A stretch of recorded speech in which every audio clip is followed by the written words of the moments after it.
판별하는 기준은요, 그분하고 점심 한 끼 먹으면 오후에 집중이 안 돼요. 왜냐면 내가 너무 많이 지금 심리적 에너지가 너무 박탈돼가지고 좀 집중이 안 되는 경향이 높아요. 그러면 보통 점심 때 어떤 얘기를 했는지 잘 들어보면 그분의 거의 자랑 얘기로 거의 점철되어 있는 경우들이 많습니다. 사실 나르시스틱한 경우는 자신을 자랑하는 것뿐만 아니라 다른 사람을 무시하는 경향성이 높거든요. 신사임당 구독자 여러분 반갑습니다. 저는 현재 연세대학교 미래융합연구원에 재직 중이고요. 많은 사람들을 상담하고 있는 이헌주라고 합니다. 사람들이 반복적으로 겪는 어려운 인간관계 유형은 어떤 것들이 있나요? 일단 내가 인간관계에서 뭔가 어렵다고 하는 것은 내 인생에서 어떤 고통이라든지 손해라든지 문제가 일어난다는 걸 의미할 수 있잖아요. 그런 측면에서 볼 때 크게 한 두 가지 정도를 말씀드리면 어떨까 합니다. 첫 번째는요. 나는 상대에게 비위를 맞추고 상대에게 맞춰주고 상대의 요구에 따라서 행동하는 거예요. 그럼 상대도 내가 그렇게 하는 것에 대한 배려를 충분히 좀 인정해주고 수용해주면 괜찮았을 텐데 나는 그렇게 대하고 있는데 상대는 오히려 나에게 좀 뭔가를 요구하고 뭔가를 굉장히 갑질하는 경우. 그래서 뭔가 이게 이상하게 엮이는 거죠. 그러면 나는 계속 어떻게 보면 그 사람에게 있어서 손해가 계속 누적될 수 있고 그 사람은 나의 관계 안에서 뭔가 정당치 않은 것을 계속적으로 요구하면서 인간관계가 휘말릴 수도 있다. 이렇게 말씀드릴 수 있겠네요. 그리고 두 번째는 좀 나는 상대에 대해서 굉장히 좋게 하고 상대에 대한 어떤 인정이나 수용이나 공감 같은 걸 많이 보내는데 도리어 상대는 나를 좀 비난하는 경우. 그러니까 앞의 경우는 어떻게 보면 굉장히 좀 무례한 측면이 강하다고 할 수 있고 이 두 번째 측면은 나에 대한 공감이나 나에 대한 반영 같은 것이 전혀 수용되지 않은 채로 어쩌면 자신의 어떤 감정대로 행하는 거다라고 말씀드릴 수가 있겠죠. 사실 제가 그런 케이스를 많이 보는데 어떤 사회복지하는 그런 쪽에서 어떤 사람을 위해서 계속적으로 무료로 이렇게 점심을 해준 거예요. 근데 그분이 사실 무슨 뭐 큰 돈을 받으려고 한 것도 아니고 그냥 거의 무료로 이렇게 그 밥을 해준 거거든요. 근데 그 이제 밥을 이제 드시는 분이 오셔가지고 어르신께서 아니 왜 이렇게 반찬이 짜냐? 왜 이렇게 반찬이 짜냐? 그리고 왜 저 사람을 더 많이 주냐? 이렇게 하면서 막 따지는 거예요. 근데 그걸 너무 막 심하게 따지시니까 이분이 아주 나쁜 사람은 아닌데 처음에는 좀 고마워한 것처럼 보였다가도 내 마음을 너무 몰라주는 것처럼 보여서 어떻게 보면 힘들게 되는 것이 누적될 수 있는 그런 측면이다라고 말씀드릴 수도 있겠네요. 착한 아이 가면을 쓰게 되는 이유는 무엇일까요? 일단 착한 아이 콤플렉스를 가지신 분들의 공통된 세 가지 특징이 있는데요. 첫 번째는 내가 무엇인가를 다 해야 된다라는 어떤 압박감이 있어요. 그러니까 회사에서도 뭔가 좋지 않은 거라든지 일이 되게 많은 게 있으면 항상 뭔가 솔선수범해서 제가 하겠습니다. 이렇게 항상 얘기하는 부분이 있고요. 근데 그것이 회사만 그런 게 아니라 어떤 공동체 가서도 자기가 항상 좀 힘든 것들, 뭐 아무도 회개를 안 하려고 그러면 자기가 회개를 맡는다든지 아니면 뭐 어떤 가족에서도 부모님의 어떤 병원비를 댈 때 이거 누가 이번에 좀 내지? 이러면은 자기가 뭔가 큰 부자가 아닌데도 불구하고 자기가 내겠다라고 한다든지 이런 손해를 계속 누적되는 걸 자기가 알고 있으면서도 항상 무엇인가를 자기가 해야 된다는 어떤 압박감이 있는 경우가 있고요. 두 번째는 비난이 있어요. 자기 내면에 자기를 항상 비난하는 그런 내면의 목소리가 있는 겁니다. 야, 너 이번에 손 안 들면은 너 진짜 이기적인 거야. 야, 너 이렇게 분위기 이렇게 어색하게 그냥 놔둘 거야? 빨리 손 들어. 약간 자신을 밀어 어떻게 보면 붙이는 그런 비난의 메아리가 있죠. 세 번째는 보통 높은 관계성이 있습니다. 내가 이렇게 잘해주면 언젠가 저 사람이 나의 노력을 알아주겠지? 왜 여러분들 혹시 어린 시절 때 쿵푸 영화 같은 거 보면 막 물나르게 하고 스승님이 막 뭐 마당 쓸게 하고 도대체 무술은 안 가르쳐 주시고 왜 계속 청소만 시키시지? 이런 게 나중에 다 뜻이 있잖아요. 뭐 알고 봤더니 뭐 뭔가 뭐 다 빗자루를 쓴 것은 뭐 도구를 활용할 수 있다든지. 근데 그거는 영화고요.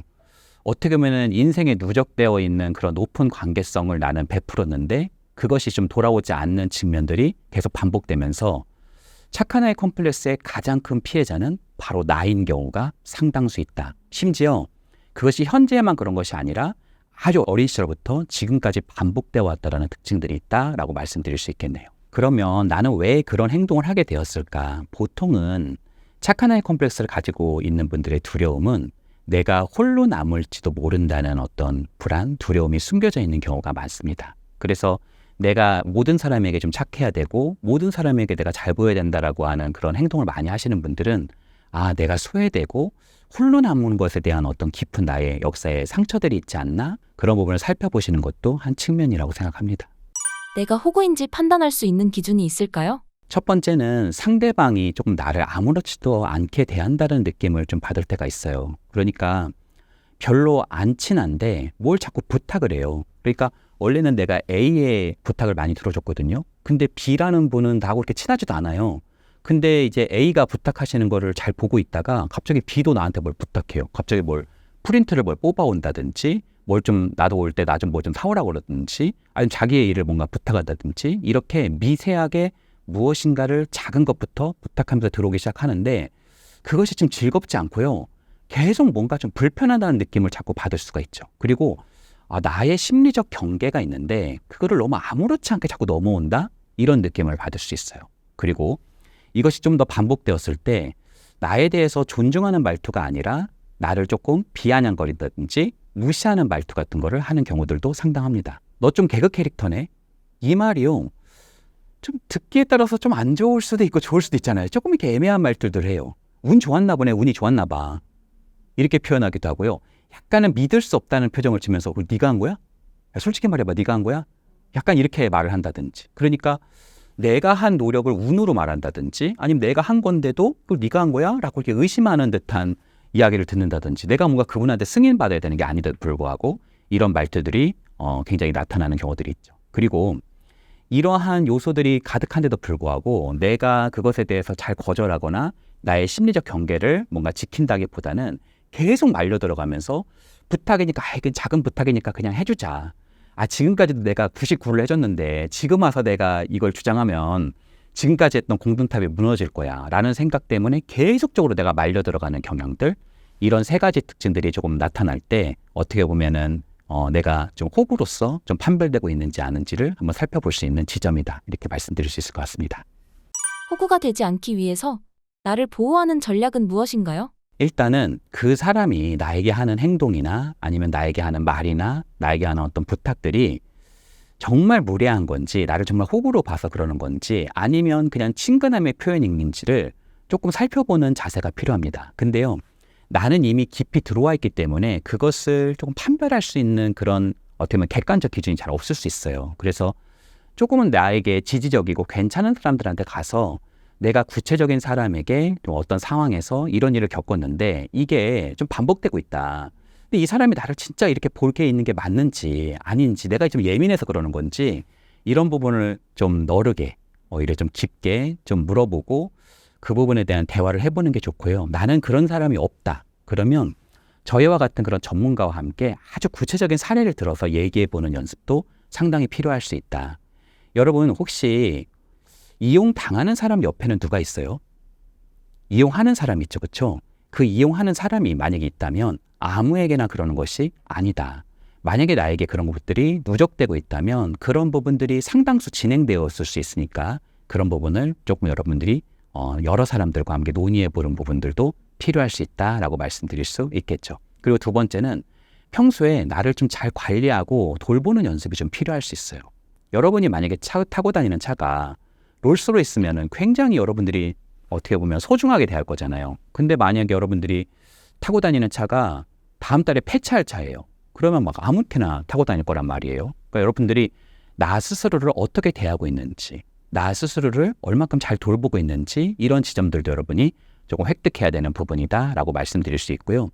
거절하는 연습 있잖아요. 그거를 세게 말씀하시는 게 답이라고 이제 생각하시는 분들이 있는데 여러분들 거절하는 것도요. 다 어떻게 보면은 방법들이 있습니다. 그러니까 그 사람의 관계를 해치지 않으면서도 굉장히 좀 유연하면서도 편안하게 거절하는 방법들이 있어요. 그러니까 이런 부분들을 보통은 여러분들 자전거를 탈 때도 우리가 다 연습하고 타잖아요. 그런 것처럼 거절을 내가 안 해봤다면 그런 유연한 어떤 표현 연습들을 초기부터 잘 표현해보고 다지는 그런 연습들도 여러분들이 좀 해볼 수 있겠다라고 말씀드릴 수 있겠네요. 잘 거절할 수 있는 방법은 어떤 게 있을까요? 뭐 하나의 상황을 한번 가정해 볼게요. 나는 작은 거절도 하지 못해요. 그러면 내가 금요일 날 점심을 같이 먹자고 하는 거예요. 근데 그건 나를 이용하는 것도 아니고 그분이 나한테 호의로 그러는 걸 수 있잖아요. 근데 나는 이번 금요일 점심은 그냥 나 혼자 먹고 싶어요. 그럴 때 있잖아요. 왜 우리가 그 사람들이 싫어서가 아니라 혼자 먹어야 될 때가 있잖아요. 그러면 여러분들 그런 거절은 내가 거절한다고 해도 그분이 그렇게 상처받지는 않는단 말이에요. 왜냐면 그분들은 무리가 보통 있을 것이고 나 한 명 빠진다고 해서 뭐 대단한 무슨 소외감을 느낀다든지 그렇지 않을 수 있단 말이에요. 그러면 그런 부분을 어떻게 보면 유연하게 좀 거절해 볼 수 있겠죠. 근데 그런 사람이 나한테 이제 제안을 했는데 내가 저는 그냥 오늘 점심은 혼자 먹을게요. 이렇게 표현하는 게 좀 어려운 사람들이 있어요. 나는 그런 거절도 하기 힘들다. 그러면요. 우리가 선빵이라고 그러죠. 내가 선제적으로 먼저 제시해 보는 게 도움이 됩니다. 예를 들어서 점심시간이 다가오면 오늘은 같이 먹자고 하지 마라. 같이 먹자고 하지 마라. 이러지 마시고 먼저 가서 얘기하는 거예요. 제가 오늘 혼자 먹어야 되는 좀 상황이 있어가지고요. 혼자 좀 먹을게요. 이렇게 좀 얘기를 먼저 하면은 그거는 거절이 아니죠. 내가 먼저 말한 거니까. 그렇죠? 그리고요. 난 그렇게도 하기 힘들다. 그러면 대안을 얘기하시면 돼요. 다음 주 월요일부터는 또 같이 먹을 수 있어요. 이렇게 말하면 생각보다 스무스하게 지나가고 다른 사람들도 별로 그것에 대해서 크게 느끼지 않는다는 걸 내가 경험하면 우리가 고기도 씹어 먹어본 사람이 잘 먹어본다고 얘기하는 것처럼 여러분의 거절에 대한 스킬도 많이 늘어날 수 있다. 이렇게 말씀드릴 수 있겠네요. 나를 이용만 하려는 사람의 특징이 있을까요? 사실 요즘에 소시오패스 뭐 이런 얘기들이 나와요. 근데 그게 정말 뭐 적으면은 이제 문제가 안 될 수 있는데 그분들이 무슨 영화에 나오시는 분들처럼 굉장히 무슨 독특하고 굉장히 좀 적은 분들이 아니라 생각보다 그 비율이 좀 굉장히 높습니다. 그래서 꼭 소시오패스가 아니라 하더라도 그러한 스펙트럼이 좀 강한 사람들이 있어요. 상당히 조금 이기적인 사람들. 그러니까 사람을 이렇게 만나고 대할 때요. 나를 대할 때 어떤 관계적으로 나를 대하는 게 아니라 나를 약간 장기말처럼 이렇게 대하시는 경우들이 상당합니다. 그리고요. 또 소시오패스인 경우에는 자신의 손에 피를 묻히는 경우를 정말 극단적으로 싫어하세요. 그래서 다른 사람을 이렇게 이용해서 자신의 목적을 취하는 경우들이 상당수 있습니다. 예를 들어 볼게요. 그러니까 이게 그냥 김 대리가 그냥 잘 얘기해가지고 그냥 잘 잘라. 잘 잘라 그냥. 그냥 얘기해서 잘 잘라. 이런 얘기를 들을 때요. 그 김 대리 입장에서는 좀 섬뜩하죠. 이 사람이 굉장히 좀 밖에서는 착하게 대하고 아까 그 자른다는 사람하고도 방금까지 밥도 먹고 대화도 많이 했던 사람인데 돌아오자마자 나한테 잘 붓을 자르다니 이런 것 때문에 좀 소스라치게 놀랄 경우들이 있는데 그럴 때 여러분들이 그것이 반복된다면 약간은 그분이 위험할 수 있다. 이렇게 볼 수 있겠죠. 근데 아까 자르는 분들 있잖아요. 그분이 와서 항의를 할 수 있잖아요. 그러면 미안해. 그냥 내가 아까 그래서 김대리 보고 그렇게 얘기하라고 해서 미안해. 이렇게 얘기하는 게 아니라 그래요? 아니 김대리가 왜 그랬지? 우리가 좀 알아볼게요. 자기는 이게 뒤에가 있어서 이분이 손에 뭔가 피를 안 묻히려고 하는 그런 경향성이 있고요. 이런 부분들이 상당수 좀 능수능란하고 교묘한 측면들이 있기 때문에 좀 굉장히 계속 당하는 경우들이 있어요. 내가 굉장히 화가 나서 무엇인가 그 사람에게 항의를 하면 그 사람이 약한 지경에 있으면 갑자기 나한테 막 사과를 한다든지 나한테 한 번만 봐달라고 한다든지 이번만 안 그러면 뭔가 내가 다음부터 잘한다든지 이렇게 갈 수 있고요. 그래서 여러분들이 그냥 그것 때문에 용서하고 그냥 관용을 여러분들이 만약에 베풀면 그분들이 정말 커졌을 때 오히려 삶엔 주기가 있어서 그분이 또 힘을 얻게 될 때가 있잖아요. 그럴 때는 정말 어떻게 보면 정말 제대로 밟아버리는 내가 다시 일어설 수 없을 정도로 밟아버리는 그런 경우들도 상당히 있다. 예를 들어서 엄청나게 나에게 뭔가 피해를 입히는 것도 될 수 있지만 자기가 힘이 세졌을 때 옆에 사람들을 다 포섭해서 완전 나만 왕따 돼버리는 그런 경우들도 상당수 발생할 수 있다. 이렇게 말씀드릴 수 있겠죠. 두 번째는 나르시스틱한 그런 성격 경향을 가진 사람들이 있습니다. 이분들은 소시오패스적 경향의 사람하고는 조금은 다른 게 소시오패스적인 사람들은 실질적인 이득이 중요합니다. 나한테 얼마만큼 이게 도움이 되나 이런 게 중요한 측면이 있는 반면에 나르시스틱한 사람들은 실질적인 피해도 입히지만 정서적인 피해를 입히는 경우들이 상당히 좀 많이 있다라고 볼 수가 있겠죠. 그래서요, 이분하고 있으면요, 뭔가 피가 빨리는 듯한 느낌을 받을 수가 있고요. 여러분 혹시 드라큘라 영화들 보면 굉장히 좀 멋지고 훌륭하고 괜찮아 보이잖아요. 근데 그분한테 사실 가면 어떻게 돼요? 피 빨려서 돌아가시잖아요. 그러니까 겉에서 볼 때는 대단해 보이고 뭔가 어마어마한 일들을 많이 가지고 있는 것 같고 그분한테 가면 뭔가 내가 좋은 일이 있을 것 같고 그런 식으로 또 유혹을 해요. 뭐 나한테 잘 보이면 굉장히 좋은 일이 있을걸? 이래서 거기 안에 들어가면은 나는 거의 병풍이 되고 그분들에게 거의 피가 빨리는 그런 특징이 있을 수 있겠죠. 이걸 판별하는 기준은요, 크게 두 가지 정도로 말씀드려 볼게요. 첫 번째는 그분하고 점심 한 끼 먹으면 오후에 집중이 안 돼요. 왜냐면 내가 너무 많이 지금 심리적 에너지가 너무 박탈돼가지고 좀 집중이 안 되는 경향이 높아요. 그러면 보통 점심 때 어떤 얘기를 했는지 잘 들어보면 그분의 거의 자랑 얘기로 거의 점철되어 있는 경우들이 많습니다. 사실 나르시스틱한 경우는 자신을 자랑하는 것뿐만 아니라 다른 사람을 무시하는 경향성이 높거든요. 바로 이번이 두 번째입니다. 하나가 나의 심리적 에너지가 빠진 것 같은 느낌을 받을 때가 있고요. 두 번째는 나를 좀 은근히 무시했기 때문에 나에 대한 부정적인 생각이나 감정들이 많이 들 수가 있어요. 아, 나는 왜 이렇게밖에 못하지? 나도 그때 그 직업을 가졌어야 되는데 저 사람은 참 괜찮은 직업인 것 같은데 나는 왜 이 모양이지? 왜 나는 이렇게 뭔가 제대로 못 나가고 있는 것 같지? 계속 이렇게 나를 좀 탓하게 되는 경향성이 있을 수 있거든요. 그 두 가지의 기지는 사실 그분과 함께하는 경험 속에서 자기를 엄청나게 띄우고 나를 좀 무시했던 그런 역사와 시간의 순서들이 있었기 때문에 그럴 수 있다라고 말씀드릴 수 있겠네요. 부모와의 관계가 성격과 인간관계에 미치는 영향은 얼마나 클까요? 사실 우리 구독자 여러분 한번 생각해 보셔도 좋을 것 같아요. 내가 태어날 때 내가 태어나고 싶어서 태어난 거 아니잖아요. 근데 내가 이렇게 태어났을 때 어떻게 보면 나에게 이름을 붙이고 나에게 젖을 물리고 나에게 어떤 작은 실질적 공급을 하시고 나에게 정서적 공급을 했던 그런 중심적인 인물들은 원가족이나 거의 대부분 부모인 경우들이 많아요. 특히 주양육자라고 하죠. 그래서 볼비라고 하는 학자는 초기 3년간의 부모와의 경험, 특히 주양육자의 경험은 나에게 애착을 형성시키고요. 이것은 나의 내면에 숨겨져 있는 내적 작동 모델을 작동시킨다. 이렇게까지 말씀을 드렸어요. 내적으로 작동되는 모델이 있다? 그 말은 뭘까요? 우리 안에 어떤 공장이 있다는 거예요. 나도 모르는. 예를 들어 볼게요. 내가 굉장히 사랑을 받아요. 내가 굉장히 사랑을 많이 받았어요. 그러면 내 안에는 어떤 것이 작동되냐면 내가 되게 가치 있는 존재인 것 같은 그런 느낌이 듭니다. 그러면 세상에 대해서 굉장히 안전하게 느끼고 세상에서 내가 사람들과 관계를 한다든지 나의 일을 할 때 조금 더 도전적이고 조금 더 내가 진취적이고 적극적이고 다른 사람이 환대를 한다는 생각이 있으니까 내가 좀 더 그 사람에게 호의를 베풀 수 있는 그런 선순환의 고리가 형성될 수가 있겠죠. 근데 반대로 내가 부모님으로부터 거의 관심을 받지 못했고 심지어 내가 부모님으로부터 거의 뭔가 미움을 받았다. 내가 부모님이 나에게 실질적인 공급들을 하셨죠. 젖은 주고 기저귀는 갈고 이런 걸 하셨지만 나만 보면 야, 너는 진짜 세상의 짐이야. 아니 또 그렇게 왜 이렇게 애가 이렇게 질질 짜니 너는? 약간 이런 표정으로 애를 계속 보고 있으면 아이가 그 안에서 내가 되게 미움받고 있구나. 내가 사랑받지 못하구나. 내가 뭔가 관심받지 못하고 있구나. 이런 걸 내가 온몸으로 느끼면서 나 스스로가 가치 있지 못하다는 느낌을 받고요. 내가 무가치하다고 느끼기 때문에 세상은 되게 위험하다는 느낌을 받을 수 있고요. 세상에서 내가 자꾸 뭔가를 하려고만 해도 계속 내가 수동적이 될 수 있고요. 계속 회피적이 될 수도 있고요. 혹은 세상과 굉장히 싸우려고 하는 호전적이고 적대적인 그런 방식을 취할 수도 있고 그런 성격적 패턴들이 초기 양육자의 경험에서 굉장히 많이 사실은 생성된다. 이렇게 말씀드릴 수 있겠네요. 그렇다면 부부 치료의 관점은 어떤가요? 실제로 저희들이 이제 부부 상담을 하게 될 때요. 여러분 이렇게 생각해 보셔도 좋을 것 같아요. 저는 인생에는 크게 세 가지의 굉장히 중요한 포인트가 있다고 생각해요.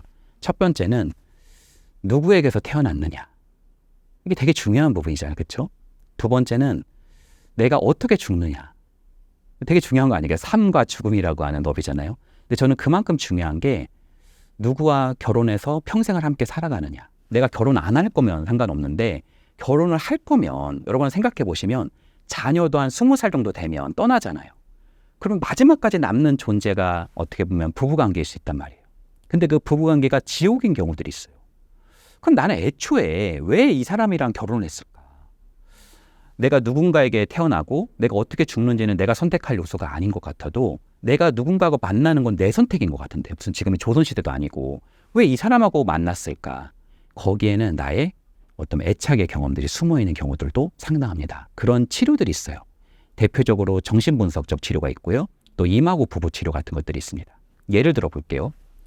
아내가요. 남편한테 그렇게 하는 거예요. 남편이 굉장히 늦게 들어왔어요. 당신 진짜 답이 없다. 아니 도대체 당신은 왜 이렇게 늦게 들어오냐. 도대체 당신은 답이 없는 사람이다. 이렇게 오자마자 얘기를 하는 거예요. 그랬더니 남편이 천하도 안 보고요. 미안해 하면서 그냥 자기 방으로 들어가요. 우리는 별거한 지가 5년이 넘었어요. 이 이면에는요. 어떤 애착의 작동 모델이 숨겨져 있을까요?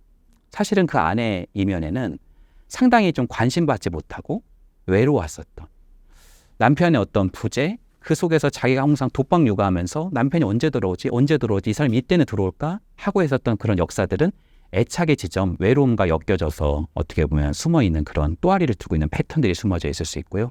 남편은요 그 아내가 그렇게 말하는 게요, 외로워서 나를 좀 보고 싶어서 그 말을 했던 것으로 들리지 않고 어린 시절부터 나를 굉장히 비난하고 나에게 항상 무엇인가를 좀 나를 탓했던 그런 어머니의 목소리가 그 아내의 목소리에서 메아리쳐 들렸을 수도 있죠. 그러니까 그 비난의 메아리가 너무 아프기 때문에 자기의 방으로 회피하게 되는 그런 패턴들이 숨겨져 있을 수 있다. 부부관계가 그렇다면 다른 관계는 안 그럴까요? 다른 관계에도 정도의 문제이지 이런 애착의 작동 모델들이 좀 작동될 수 있다. 이렇게 말씀드릴 수 있겠네요.